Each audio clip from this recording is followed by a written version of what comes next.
L'impatto è stato così violento che il tiro è finito nella scarpata senza lasciare alcuno scampo al conducente Pier Antonio Petrocca, un 52enne di origini calabresi residente a Valvasone Arzene, al suo primo giorno di lavoro. Le altre due vittime erano su un'ambulanza della Croce Rossa di Magnago. Si tratta della volontaria che guidava il mezzo, Graziella Mander, e della paziente trasportata, una donna sottoposta a dialisi che era stata prelevata dall'ospedale di Padova in mattinata. È un bilancio tragico quello dell'incidente che nel primo pomeriggio ha sconvolto il Friuli lungo la strada tra Cimpello e Sequals sul territorio comunale di Zoppola. 7 in tutto le persone coinvolte, oltre ai 3 deceduti ci sono 2 feriti. Il più grave, anche lui volontario della Croce Rossa, si trova al Santa Maria della Misericordia di Udine, il conducente del SUV fuori pericolo all'ospedale di Pordenone.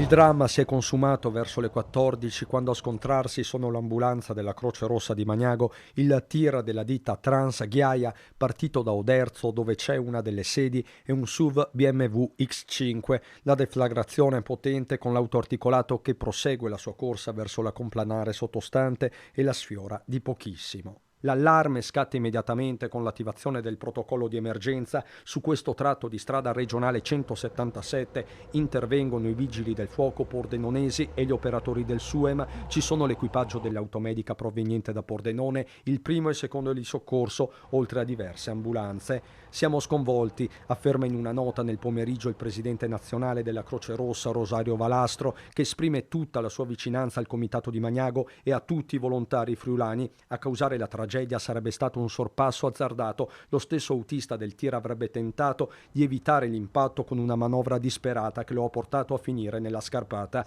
La dinamica del sinistro con il relativo quadro delle responsabilità è nelle mani dei carabinieri.